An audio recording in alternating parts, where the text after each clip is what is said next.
नमस्कार। आज मेरी एक बहुत ही अच्छी सी मीठी सी नमस्ते का एक कारण है मेरा टॉपिक। जो आज मेरे वीडियो का टॉपिक है वो है समझौता, कॉम्प्रोमाइज़, सेटलमेंट। और ये समझौता, कॉम्प्रोमाइज़ या सेटलमेंट का टॉपिक जो है वो आज मेरे दिमाग में, मेरे मन में इस वजह से आया कि जब 26 जनवरी को मैं परेड देख रहा था तो मिनिस्ट्री ऑफ लॉ की एक झांकी निकली, टैब्लो निकला, जिसमें कि दो लोग ऐसे करके हाथ मिला रहे थे। वो दो पपेट्स बने हुए थे और वो हाथ मिला रहे थे। तो इट वाज डिस्प्यूट रेजोल्यूशन कि आप कैसे अपनी एक लड़ाई को, अपनी जंग को कॉम्प्रोमाइज़ में बदल सकते हैं। तो कोई उसको समझौता बोलता है, कोई कॉम्प्रोमाइज़ बोलता है, कोई सेटलमेंट बोलता है। तो अब पहले ज़माने में क्या होता था कि जब दो लोगों की या दो ग्रुप्स की लड़ाई होती थी तो पंचायत बीच में बैठती थी और जो पंच थे, 5 पंच थे, वो अपना मैटर डिसाइड कर दिया करते थे या उनका समझौता करवा दिया करते थे। कॉम्प्रोमाइज़ की नीड कहाँ से शुरू होती है? कॉम्प्रोमाइज़ की नीड, मैं तो कहूँगा सबसे पहले तो नीड उसी को है जिसके साथ बुरा हुआ है, जिसके साथ गलत हुआ है, जिसने पैसे लेने हैं या जिसने प्रॉपर्टी अपनी लेनी है वापस, या जिसने डिवोर्स लेना है, जो ज़्यादा जिसके ऊपर ज़्यादा क्रूएलिटी हुई है लड़की के ऊपर या लड़के के ऊपर, वो अपना लाइफ में आगे मूव ऑन करना चाहते हैं। तो हम किस तरह, ये आज मेरा टॉपिक है कि हम किस तरह समझौते को, किस तरह कुछ फाइन पॉइंट्स हम समझौते कैसे, कॉम्प्रोमाइज़ से कैसे देखते हैं। कुछ तरह के केसेस जो मेजॉरिटी है जिन मैटर्स में समझौता होता है, सबसे पहले तो बड़ी ऑर्गेनाइजेशन से, जैसे इलेक्ट्रिसिटी बिल्स हो गए, वाटर बिल्स हो गए, टेलीफोन बिल्स हो गए, आपके छोटे चलान्स हो गए, उसके बाद आपके एक्सीडेंट क्लेम्स हो गए इंश्योरेंस कंपनी से, उसके बाद आपके मैट्रिमोनियल डिस्प्यूट्स हो गए, तलाक हो गया, मेंटेनेंस हो गई, बच्चे की गार्डियनशिप हो गई, उसके बाद आपके रिकवरी मैटर्स हो गए, चीटिंग के मैटर्स हो गए, प्रॉपर्टी के मैटर्स हो गए। तो इन सब मैटर्स में मोस्टली हमारे कॉम्प्रोमाइज़ हो सकते हैं, चांसेस होते हैं सेटलमेंट के। तो एक मेजर फैक्टर, जब मैं यूनिवर्सिटी ऑफ मिशिगन से ऑनलाइन नेगोशिएशन का कोर्स कर रहा था तो उनका एक फॉर्मूला था। वो फॉर्मूला क्या था कि आप परसेंटेज ऑफ विनिंग देखिए कि फ्यूचर में आप ये कितने परसेंट चांसेस हैं कि आप वो केस जीत सकते हैं। सपोजिटली आपके पास 5 पॉइंट्स हैं कि आप इन 5 पॉइंट्स के बेसिस पे अपना केस जीत सकते हैं। 2 या 3 तो एडमिटेड पॉइंट्स हैं जो दोनों पार्टीज और जज भी मानते हैं कि हाँ ये तो हुआ है। 1 या 2 पॉइंट्स ऐसे हैं जो दूसरी पार्टी डिनाई करती है, जज भी कंफ्यूज होते हैं कि यस, इसमें लीगल और फैक्चुअल पोजीशन कुछ ना कुछ गलत हो सकती है। आप उसकी परसेंटेज के हिसाब से आप हिसाब लगाइए कि ये मैटर अगर आज से 4-5 साल और चला, 3 साल और चला, 5 साल और चला, 7 साल और चला, तो मुझे इंटरेस्ट का, या आज ये पैसा जो मुझे आज मिल जाए कॉम्प्रोमाइज़ में, वो मैं कहीं और इन्वेस्ट करूं तो उसका रिटर्न कितना आएगा।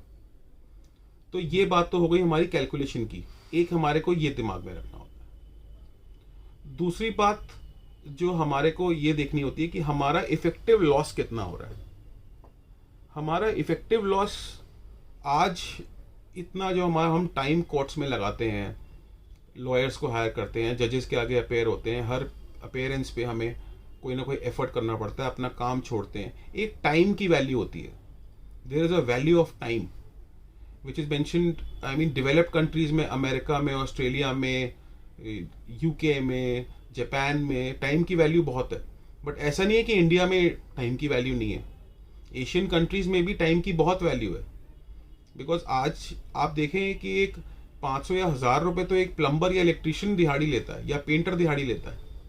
तो आप जो भी प्रोफेशन में है या बिजनेस में है, आप वो जो टाइम कोर्ट्स में दे रहे हैं या जो एनर्जी अपनी लगा रहे हैं, उस टाइम को आप किसी और इफेक्टिव काम में लगाएंगे, वो मैटर सेटल करके, तो आप कितने प्रोडक्टिव काम कर सकते हैं। तो उसके बाद हमने ये देखना है कि कॉम्प्रोमाइज में win win situation for both the parties. जिसने पैसे देने हैं या जिस पार्टी ने पैसे देने हैं या जिसने डिवोर्स लेना है, उसका क्या फ़ायदा है और जिसने लेना है उसका क्या फ़ायदा है। आज हम थोड़ा सा कम लेके थोड़ा सा ज़्यादा लेके अगर हम मैटर सेटल कर लेते हैं, मैं अपनी पार्टीज़ को भी यही बोलता हूँ, तो फ्यूचर के लिए कितना बेनिफिशियल आपके लिए हो सकता है ये आपको देखना है। ये हम काउंसलिंग अपनी क्लाइंट्स को देते हैं या पार्टीज जो हमारे पास आती हैं कि आप अगर ट्राई कर सकते हैं कॉम्प्रोमाइज़ का, वी आर वॉरियर्स, हम लोग लड़ने के लिए तैयार हैं, लेकिन अगर कॉम्प्रोमाइज़ करना है तो you can always think about it. आजकल तो in fact pre litigation mediation cells बन गए हैं। केस फाइल करने से पहले ही आप कॉम्प्रोमाइज पिटीशन फाइल कर सकते हैं।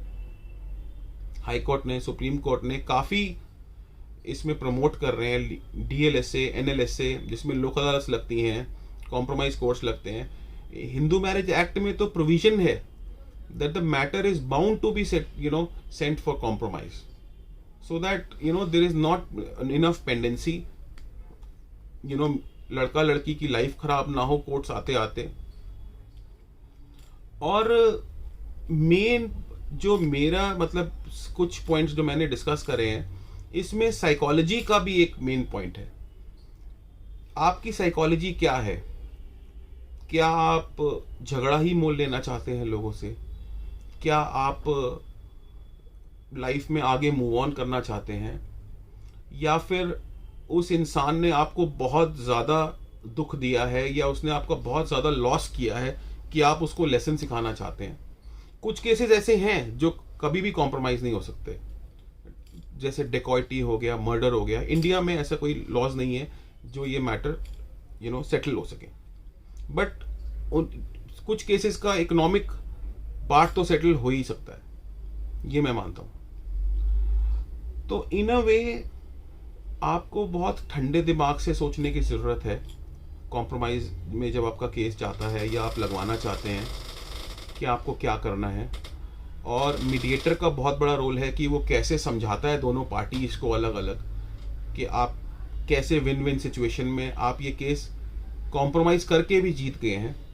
और आपको अपना मन और दिमाग काफ़ी स्ट्रॉन्ग रखना है, ठंडा रखना है, और ठंडे दिमाग से सोचना है कि आज मैं कॉम्प्रोमाइज़ करके मेरे क्या क्या फ़ायदे आगे हो सकते हैं।